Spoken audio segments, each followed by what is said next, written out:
কাউকে বুঝতে না দিয়ে আওয়ামী লীগ সরকার অন্যরকম কিছু করার চেষ্টা করছে। দর্শক, আমরা সেরকম গন্ধ পাচ্ছি, সেরকম ইঙ্গিত পাচ্ছি। আমরা আলোচনা করছি 24 মে 24। আওয়ামী লীগের নেতারাই বিভিন্নভাবে ইশারা ইঙ্গিত দিচ্ছে।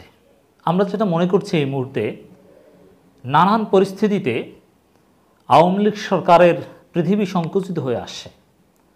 একদিকে যুক্তরাষ্ট্রের যে পদক্ষেপ এবং বার্তা, মানে এটা একেবারে স্পষ্ট যে যুক্তরাষ্ট্রকে এই সরকার কনভিন্স করতে পারেনি বা দীর্ঘমেয়াদে কনভিন্স করতে পারছে না।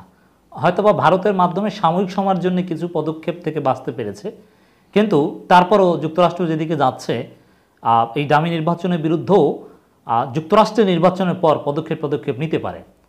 আজিজ আহমেদের বিরুদ্ধে নিয়েছে পদক্ষেপ, এরপরে আরও বড় বড় সরকারের অলিগারদের বিরুদ্ধে নিতে পারে, পাইপলাইনে হয়তো বা আছে, কিংবা অর্থ পাচারকারী, দুর্নীতি, মানবাধিকার লঙ্ঘনকারী, নানান ক্ষেত্রে যুক্তরাষ্ট্র পদক্ষেপ নিতে পারে। শ্রমিকদের উপর নির্যাতনকারীদের বিরুদ্ধে সেপ্টেম্বরের শুরুতেই পদক্ষেপের বা স্যাংশনের জন্য যুক্তরাষ্ট্রের যে সিদ্ধান্ত গ্রহণ প্রক্রিয়া রয়েছে সেখানে উঠবে। কিছু তদন্ত তখন ফাইনালাইজড হবে আগস্টের শেষের দিকে, সেপ্টেম্বরের শুরুতে, এমনকি যুক্তরাষ্ট্র নির্বাচনের পর তারপরে ফাইনাল রেজাল্ট আমরা পাবো। তা আওয়ামী লীগ এটা জানে, এটা বুঝতে পারছে যে তাদের পৃথিবী সংকুচিত হয়ে যাচ্ছে, যে যুক্তরাষ্ট্রের সাথে কিছুতেই সমঝোতা বা তাদেরকে থামিয়ে রাখা আদৌ সম্ভব নয়।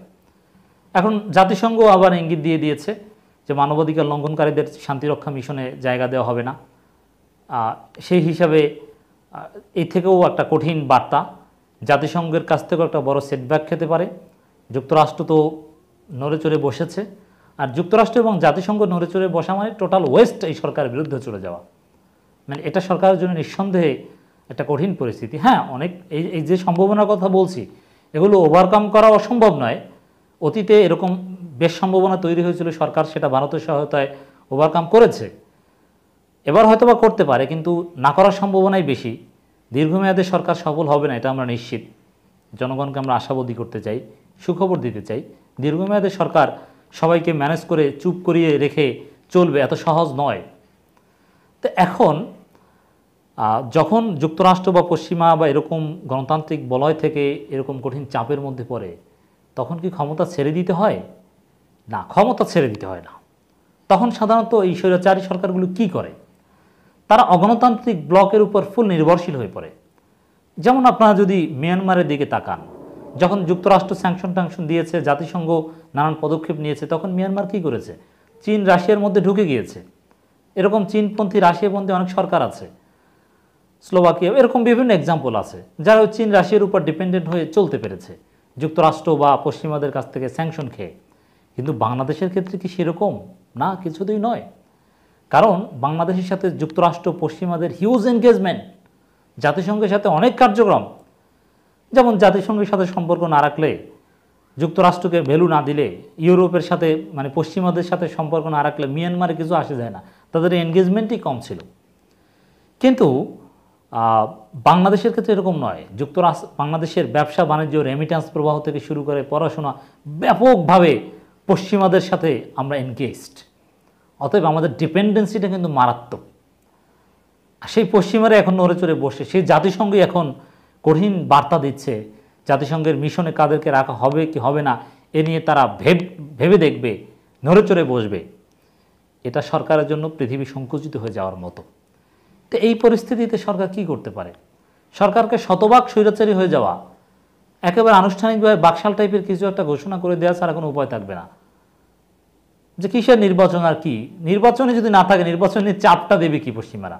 অতএব নির্বাচন বাদ, বাকশাল 2 হতে পারে। জাহাঙ্গীর কবির নানকের একটা বক্তব্য, জিয়া কাকুতি মিনতি করে বাকশালে সদস্য হয়েছিল। জাহাঙ্গীর কবির নানক, বস্ত্র ও পাটপন্থী এবং বাংলাদেশ আওয়ামী লীগের সভাপতিমণ্ডলীর সদস্য জাহাঙ্গীর কবির নানক বলেছেন, বাংলাদেশ কৃষক শ্রমিক আওয়ামী লীগ বাকশাল যখন গঠিত হয়, বিএনপির প্রতিষ্ঠাতা জেনারেল জিয়া তখন কাকুতি মিনতি করে বাকশালে সদস্য হয়েছিল। অথচ আজ তারা বড় বড় কথা বলে। ঠিক আছে, মানলাম, জিয়াউর রহমান হচ্ছে বাংলাদেশে বহুদলীয় গণতন্ত্রের প্রবক্তা, অতএব তাকে বাকশালের সদস্য হিসাবে চালিয়ে দিয়ে আওয়ামী লীগ আলাদা কিছু অর্জন করতে পারবে না। আমরা যদি ধরেও নিই যে জিয়া বাকশালের সদস্য হয়েছিলেন, এখন এটা দ্বারা আপনারা কি বোঝাতে চান?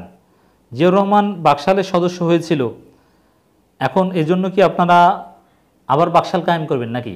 বাকশাল কায়েম করার পক্ষে বৈধতা বা বৈধতার বয়ান ক্রিয়েটের অংশ হিসেবে জাহাঙ্গীর কবির নানক, হাসান মাহমুদ, ওবায়দুল কাদের বারবার বলছেন যে জিয়াউর রহমান বাকশালের সদস্য হয়েছিল।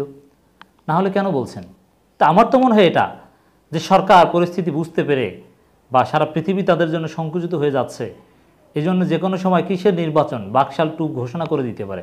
আর তার পক্ষে বয়ানের অংশ হিসেবে জিয়াউর রহমানও বাকশালের সদস্য হয়েছিল সেই দলিল সামনে আনছে, হতে পারে।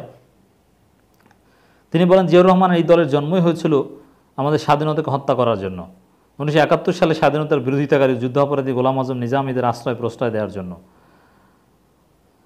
অথচ এইটা বলছে, অথচ জিয়াউর রহমান হচ্ছে বাংলাদেশের একজন শীর্ষস্থানীয় খেতাবপ্রাপ্ত মুক্তিযোদ্ধা, সেক্টর কমান্ডার, স্বাধীনতার ঘোষক। অথচ এইসব কথা আওয়ামী লীগ বলে তো লাভ নাই।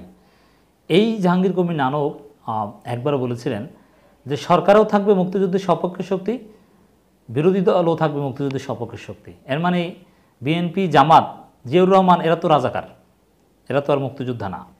অতএব তারা সরকারও আসতে পারবে না, বিরোধী দলও আসতে পারবে না। সরকার হবে আওয়ামী লীগ, বিরোধী দল হবে আওয়ামী লীগের দালাল যারা তারা। এর মানে বাকশাল টাইপের কিছু একটার চিন্তা ভাবনা হয়তো আওয়ামী লীগ করছে, যেটা কাউকে বুঝতে দিতে চাইছে না।